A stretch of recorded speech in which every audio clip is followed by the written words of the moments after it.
boy Luke, back for our fades and sleepers at this week's Houston Open. What we're going to do in this video is we'll use my data-based approach to help identify some of the golfers being a little bit overhyped this week, my fades, as well as some of the golfers being a little bit overlooked, my sleeper picks. The goal here, of course, is to help you guys avoid some of those chalky plays that for one reason or another I don't think end up coming through this week, and of course to help identify some of those diamonds in the rough that can help you take down a large field contest. So without further delay, let's hop right into it. First off with our fades here for this week.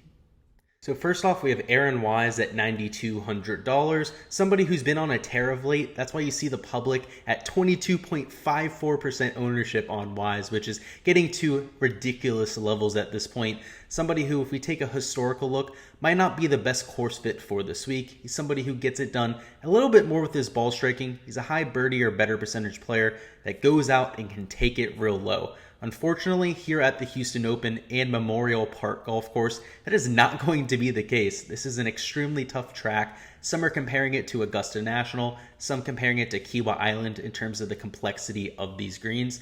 And overall, this is more of a major championship type test than it is a regular PGA Tour stop. And Aaron Wise, he's the king of those easy PGA Tour stops. If we take a look at his performance in major championships, aside from one top 10 performance, has missed the cut a majority of the time. So in general, I think his game's a little bit more suited for easier tracks, more straightforward golf courses where you can take advantage of it with your iron play. It's not like I'm not bullish on him long term. He's definitely shown a lot more ability of late than he has for the rest of his career, as evidenced by that 4th rank in terms of recent form. But somebody who, from a course fit perspective, I don't think he's going to have his best stuff this week. I mean, somebody like Mito Pereira, his last 2-3 weeks, sure, he's a great golfer, an absolute striper of the golf ball, but those were courses that were relatively short and didn't fit his game. And you saw he struggled from time to time. I expect a similar type performance from Aaron Wise, so as a result, he'll be a fade for me. Next up, we have Matthew Wolff. He's actually one of my favorite golfers on the PGA Tour. He's definitely in my top 5, but going to be a fade this week for me at $10,400. The ownership is definitely going to be here, especially after some of the recent performances that we've seen. So at 16.32% ownership, going to be a fade. A lot of it comes down to course fit, just like in Aaron Wise. Matthew Wolff is somebody who's a bomber by nature, and that's not going to be a problem. But unfortunately, this golf course isn't a place you can take apart like that. He's more suited for golf courses with some gnarly rough, US Open type of venues that challenge you in that type of fashion. Here at Memorial Park, it's more of the greens than anything. You're dealing with some of the trickiest greens on the PGA Tour. A lot of players have compared them to the greens at Augusta National. They run at around a 12, 13, or even 14 on the stimp meter if they let it dry out this weekend. They also deal with some of the most slope of it we ever see. I mean, obviously Augusta National has some more. There's no place on earth like Augusta National. But here, it's a close resemblance. This is typically going to be the tournament right before the Masters, and the reason why they chose this venue was to simulate those greens, so to attract players to this golf course, to get them out there as a week of preparation, rather than them going elsewhere and trying to simulate that on their own. So I don't like Matthew Wolff this week. He's just not a short game specialist. He's somebody who struggles around the green. He tends to struggle on some of these tougher greens as well. So as a result, at nearly 17% ownership, will not be making my player pool. And lastly, one of my favorite golfers on tour as well, somebody who has been well documented on this page over the last month or so, has been a pick almost every time he's been in an event. But unfortunately for Sam Burns at $11,100, he's going to be a fade this week for similar reasons to those first two. You know, coming in with great form, you can see he's the first ranked golfer in the field in terms of recent form. But from a course fit perspective, not the best fit. He's somebody who gets it done with his birdie or better percentage. He's an aggressive ball striker, and he tends to make a ton of putts. Unfortunately for Sam Burns, though, anytime we've gone him on some tricky greens or even just remotely tough conditions in general, we've seen him struggle. We've seen him struggle at the Open Championship. He was $6,300 this year, so everyone played him, ended up going out and missing the cut. He hasn't made a cut at any other major championship to speak of. So Sam Burns, even though he's on the come up right now, he's somebody who I do expect to be a top 5 player in the world, potentially even this year.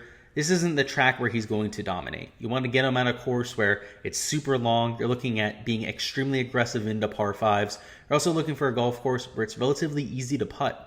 He makes a ton of putts, but on fast greens, also on tricky greens in my database, loses over a quarter of a stroke per round to his averages. So Again, bullish on him very long term, just like in Matthew Wolff, just like in Aaron Wise. Before this week, I think you could look elsewhere. And now for our sleepers. First off, we have Pat Perez at $6,800, just coming in with 1.02% ownership, essentially unowned this week. Comes in with a good course ranking, also good with a good recent form ranking. So let's talk about the course fit first and foremost. Somebody who's not one of the longer players on the PGA Tour, so the fact that this is 7,400 yards might be slightly problematic for him, but it's not like we're dealing with a 7,700 or 7,800 yard golf course. On top of it though, the thing I really like about his game for this golf course is that he's a short game specialist. He gains a ton of strokes around the green, somebody who also gains a ton of strokes with his wedges, and here at this golf course, that's going to be particularly useful. So coming in with good form, you can see he's the 15th ranked golfer in the field in terms of recent form, which I don't think a lot of people would consider when you think about Pat Perez, but has consistently made cuts of late, has also had a few top finishes as well. So there, all the metrics point towards a good finish here. He's only 1% owned, so I think you could do a whole lot worse in this price range. Next up, we have Branden Grace at $7,600, also being overlooked at just 5.22% ownership. The metrics might not be quite as good as Grace as they were with somebody like a Pat Perez, but if we think about the recent form, he hasn't played much of late. He's still made some cuts. He's posted a few top 25s, but the course fit is what really gets me intrigued here. Branden Grace, obviously very good around the green, tends to be solid with his approach play, and if he tends to have any type of issues on the golf course, it's typically off the tee. He's a little bit short. He tends to hit it straight though, and here at Memorial Park, that's going to pay huge dividends. A lot of the quotes from last year after the players got through their first round at Memorial Park were about how hitting the fairway was super important. Obviously, these greens are relatively small, so having the ability to apply spin to the golf ball made it a lot easier to score. He also dealt with some gnarly rough. It was about 3 inches long, and while you didn't have to hack it out, it's not like people like Bryson or Wolff were going to get that advantage. We're not dealing with 5-6 inch rough or anything like that. It made it hard to hold greens. So around the green became extremely important. So somebody like Branden Grace, who's accurate off the tee, and when he misses greens, which is going to happen to anybody, he has a world-class ability to get up and down. So I think he's just being a little bit overlooked there. I think he should be closer to 10-15% owned. So for me, definitely somebody I'm going to get some leverage on this week. But now for our number one sleeper this week, that is going to be Tyrrell Hatton. Somebody you can hear from a mile away, whether he hits a good shot or a bad shot. But at 10.96% ownership, I think that's too low. He comes in as my number one ranked golfer in terms of course fit. Also a top 15 recent form rank there. But let's talk about the course fit. That's what really makes us intrigued with Tyrrell Hatton here. He's obviously very good with his ball striking. He's one of the best around the green players in this field. Also a very solid putter on Bermuda grass. And when you add that all together, he gives you one of the most well-rounded approaches to take down this golf course. If you take a look at the recent form, nothing really jumps off the page. He doesn't have any top fives, any wins or anything like that over the last 2-3 months. But this is somebody who's due. He's one of the best players in the world. He's a top 25 player on the official World Golf Rankings.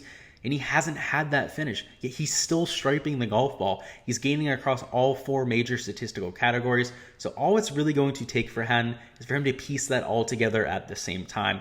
A quick look at his advanced metrics over the last 3-4 golf tournaments where he's actually had shot length, which do not include the last month or two. He's lost more than 3 strokes in one category in all of those events. So in all the 3 categories, he was fantastic, gaining across the board. In one golf tournament, he lost 3 strokes off the tee. In one golf tournament, he lost 3 strokes putting. In the last golf tournament, he lost 3 strokes on approach. Actually, I believe he was even closer to 4 that time on approach. So he's essentially leaking 1 stroke category at a time. All he has to do is plug that hole, and I think he has a very solid week this week. So again, he's only $10,000. He's also the lowest owned of anybody in that range, and somebody who's the number one course fit here, so I don't think you can go wrong. That's all we've got for this week's fades and sleeper picks. Go ahead and let me know down in the comments who you've got, first of all, as your biggest fade this week, and of course who you have as your biggest sleeper pick. For me, you guys know I'm not super high on Sam Burns. High on him long term, but this week I think he's going to have a little bit of trouble with the around the green play. And in terms of my sleeper, I obviously love Tyrrell Hatton. He's a very good course fit. He's coming in with sneaky good form, and anytime we use the word sneaky good form, it usually just means he's a good play. So let me know what you guys think down in the comments. I always love to hear from you guys. And as always, I appreciate your support here on the channel an absolute ton. We're getting close to 400 subscribers, which is going to be a big number for me. Obviously, starting this channel under a year ago, I didn't expect to have anywhere near this many followers. So Appreciate all of your support. If you guys haven't already liked the video or subscribed, make sure you guys go ahead and do so. And of course, we're going to have our live stream tomorrow afternoon. It's going to be at 6:30 p.m. Eastern time for anyone who wants to stop by. There we're going to cover my player pool, ownership, weather, essentially everything you need to know to make your lineups, any last second withdrawals, anything like that. We got you covered. So link will be in the description so you guys can go ahead and set a reminder there. But until then, good luck with all of your lineups for this week, and peace.